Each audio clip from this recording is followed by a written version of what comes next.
What's up, Hippo lovers?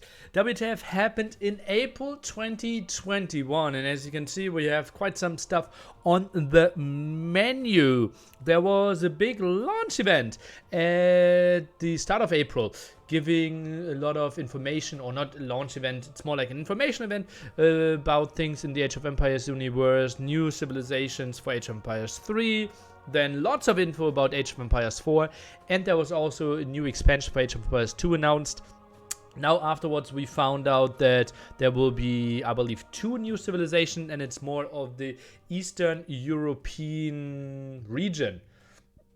Also, they will introduce some co-op campaigns, something that is very, very much played in other RTS games. So 2 people basically doing a campaign together could be something pretty sweet.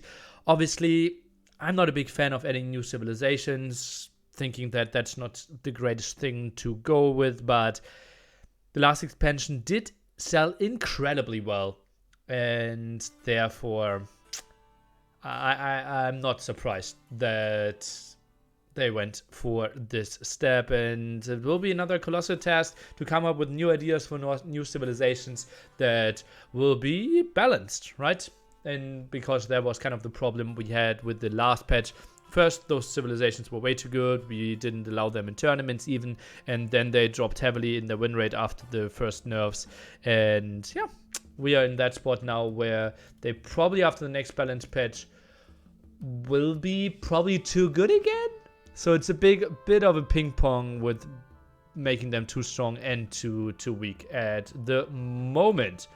Then we have 2 pools, $10,000 tournament hosted by Litacore, and that was a 2v2 tournament, and the results were not like some GL fanboys wanted, because GLA, as you can see, Tero and Viper, they did fall to Suomi, who played really well, made it into the finals. In the end, it was Leary and Hera winning the whole thing in a pretty solid semi-final. Suomi WWP was really, really good if you really want to rewatch that one.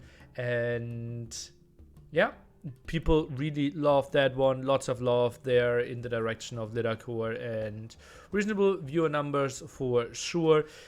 Obviously, as you know, the format was you pick one civilization for yourself, one civilization for the opponent, and therefore we had the 2 pools being mixed up there, and overall pretty successful. We also had some growth there, some nice new viewer numbers for Litacore the host. In the end, 3.4k for the Tempo Storm team, and as you can see, Gamer Legion A and B together with C all falling relatively early. Not what they wanted. Then we have Viper&Jordan, speaking more of GL, having some interesting stuff with sponsorships going on for themselves. So let's start off with Jordan because it happened earlier. There's the game called Raid Shadow Legends, not very much liked by a lot of people, for several reasons. I will link it down below to follow the drama threads on Reddit and AOE Zone for you on YouTube. It's basically, let's say most people think it's a pure pay to win, and it's not viewed very highly. And Jordan did go for sponsorship. Lots and lots of people did go for sponsorship. Jordan stream dropped at one point, and he decided after the stream dropped that he doesn't want to continue this promotion and actually pulled back.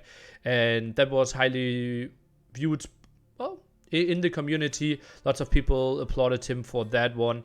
And lots of other streamers went for it.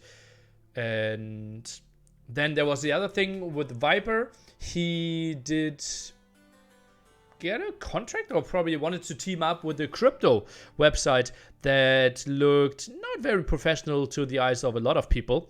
And after a massive backlash and Reddit's and Aedon's threads, it took Viper less than 24 hours to say, okay, this is not the sponsorship that I want to stand for, and did part ways in apparently good circumstances. And now my thoughts to that. We are in a tricky world right now where none of the streamers have any reasonable background when it comes to marketing, building a brand, being professional, handling your money properly. And I get multiple emails per day of companies asking me, do you want to sponsor something? Let's collaborate. And here, do you want to put the product in? I get sent products and such. It has to be way more for Viper. And obviously now a bit more overwhelming for Jordan because he just came back and now everyone will approach him as well, right? I already gave so many no's. And trying to cherry pick what you want to go for and what not to go for is tricky. They are offering ridiculous amount of monies. Viper, for example, did go for one and did decide, okay, I want to do this, but I will use the money and put it all into Age of Empires, right? So that's the way how he wants to go it. Others are keeping that for themselves, and that's their absolute right. And a lot of people like saying, you should never do that. It's their job, right? And I think they should be obviously kind of allowed to do whatever they want, but also it makes sense for them to do it, right? Because the more sponsorships I do, the more I can focus on my gameplay, the more I can focus on other streams, and the less I have to care about finding other sponsors, finding a team, relying on subs, have to do less sellout, right? So, and even if it's greed, so what? Don't watch that stream, watch the next stream. If it doesn't make any difference in the normal streams, just go for it. And how to pick a sponsor, don't? Yeah, that's like very, very small thinking, right? Because it's their job. And they are kind of influencers, right? So, yeah, I don't mind that at all. And I think both made a reasonable choice there. Yeah, listening to what they think is right. Okay, let's talk a bit more about the actual villagers moving. There's a $6,600 3v3 RM tournament, or RM I should not have said, and just a normal Age of Empires tournament running right now, and we are in the round of 16, round of 8. As you can see, 1.8k for first here, and yeah, all the teams that you want to see for sure. And over the next week, all this will happen. 15th and 16th of May is where this round will happen. The quarterfinals, semifinals, and finals the weekend after that one, if I remember correctly. I think so, right? Can we click on this? No, not listed there. Maybe some at the top. Format. It ends at the 23rd. Okay, yeah. So 15th, 16th, 22nd, 23rd, the semifinals and finals there. And yeah, 3v3, something we didn't see for quite some time. Very gimmicky maps, not a lot of water, and yeah, some interesting wild strategies that we already saw in this one. Keep your eye out.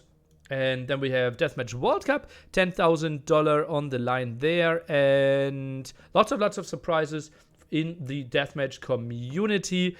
Viper, dominant as ever, going through pretty cleanly, beating Frost9, who is #1 ranked. Then we had Brood, probably the surprise of the tournament, going wild there, already in the top 6 now.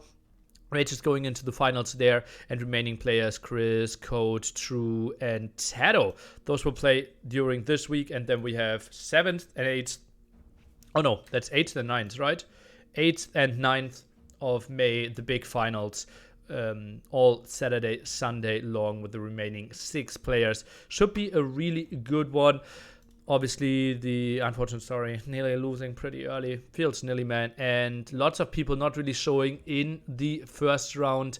It was very packed, but so many admin losses, something we didn't expect. I did hear from some players now that they screwed up sometimes and that they were sorry, but that's a bit on the sad side. But yeah, we forced them to play at one exact moment. Maybe something to think about, maybe something to talk about the players in the future. And then the hippo went a bit out of the screen here. Hey yo, come back, welcome. And then something happened, I think only like 2 days ago.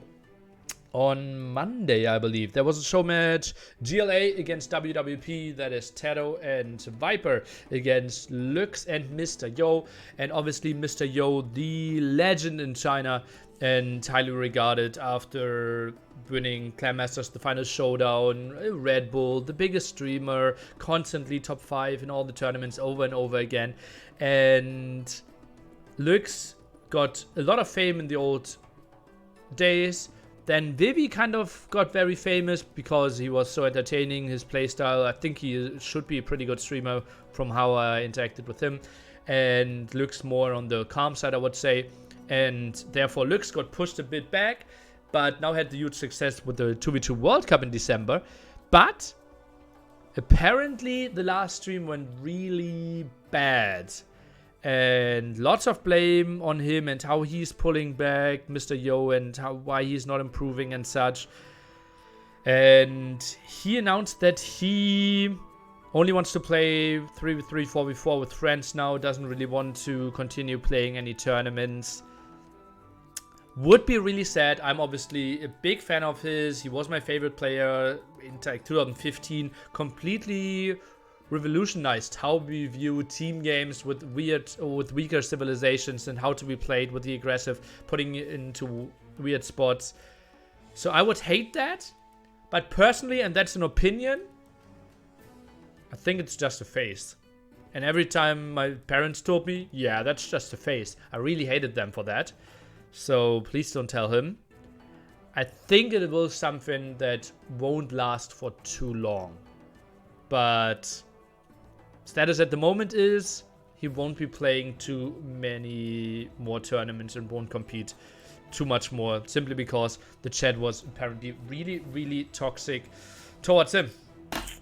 Feels a bit Lux, man. And that brings us to the look ahead. What's happening in May? Well, there's two unannounced things that's still going to happen. So mark the end of May in your calendar. Plus, WDC will conclude. Deathmatch World Cup will conclude. Lots of show matches happening all the time. We have a $4,000 charity event hosted by Ellie with lots and lots of top players. That will continue. Deep Water League, yada yada. So you will have a lot of stuff. And I think that's it from me this time. We didn't really have a clip of the month, guys. Didn't really know what to go for. Maybe post some more in my Discord and then I have an easier choice. That's it from me. Goodbye, Hippo lovers on YouTube.